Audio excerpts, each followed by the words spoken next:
पश्चिमी देशों के लिए भारत कितना बड़ा बुरा सपना है, इसका सबूत खुद ये देश किसी ना किसी तरह के देते रहते हैं। कभी भारत का मजाक बनाकर, कभी भारत को नीचा दिखाकर।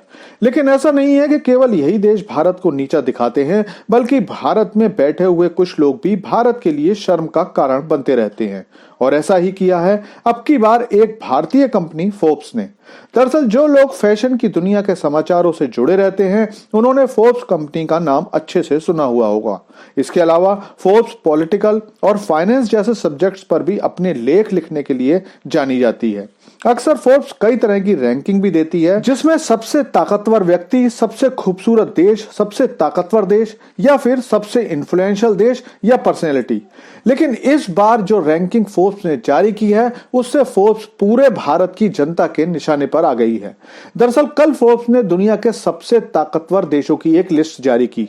आमतौर पर जब भी इस तरह की कोई लिस्ट जारी की जाती है, तो एक आम नागरिक जिसे जियोपॉलिटिक्स या डिफेंस की थोड़ी भी जानकारी होती है, उसे पता होता है कि इस लिस्ट में जो देश हैं वो आमतौर पर पिछले 2-3 दशकों से लगभग वहीं पर हैं जहां वो पहले थे। इनमें पहले स्थान पर यकीनन अमेरिका रहता है, क्योंकि उसके पास दुनिया के सबसे बेहतरीन टेक्नोलॉजी वाले हथियार हैं, जिनमें F-35, B-2 बॉम्बर जैसे बेहतरीन जहाज हैं और दुनिया के अधिकांश हिस्सों में उसके सैन्य अड्डे भी हैं। दूसरे नंबर पर पहले रूस आता था, लेकिन अब कुछ सालों से चीन ने रूस को पीछे छोड़ दिया है और इसकी वजह से इस लिस्ट में तीसरे नंबर पर रूस आ गया है।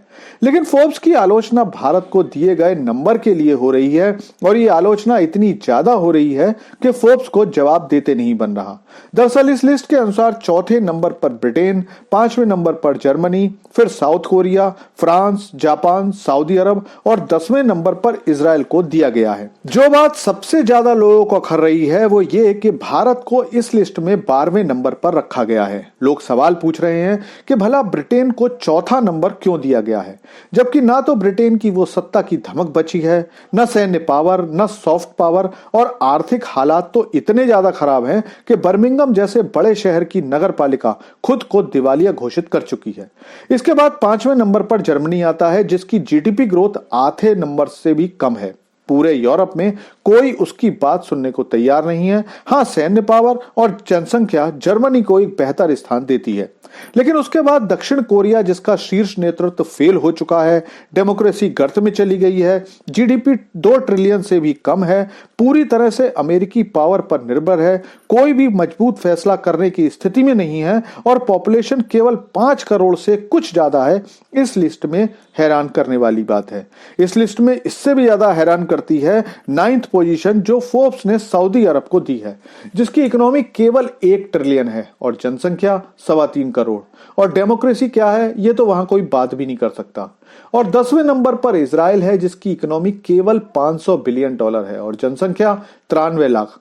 अब भला कौन समझदार इंसान ये लिस्ट जस्टिफाई कर सकता है कि दुनिया की सबसे तेजी से बढ़ती हुई अर्थव्यवस्था, जो कि जीडीपी के मामले में तीसरे नंबर पर पहुंचने वाली है, जिसके पास 20 लाख से ज्यादा सेना है, जिसकी जनसंख्या 1.4 बिलियन से ज्यादा है, जिसके पास इतने बुरे हालातों में भी $650 बिलियन का फॉरेक्स रिजर्व है, वो इस लिस्ट में 12वें नंबर पर कैसे आ सकता है? और यही जवाब अब फोर्ब्स के देते हुए नहीं बन रहा है। जिसके बाद फोर्ब्स का जवाब आया है कि यह सूची यूएस न्यूज ने बनाई है और इसके लिए 5 की पैरामीटर्स रखे गए थे, जिसमें leadership, economic influence, political power, strong international alliances और मिलिट्री स्ट्रेंथ थे। लेकिन क्या इन पैरामीटर्स में भी भारत कहीं पीछे है? बिल्कुल भी नहीं। और इसीलिए मैंने शुरू में कहा था कि पश्चिमी देश और इनके इंस्टीट्यूट भारत को जानबूझकर नीचे दिखाने की कोशिश करते रहते हैं।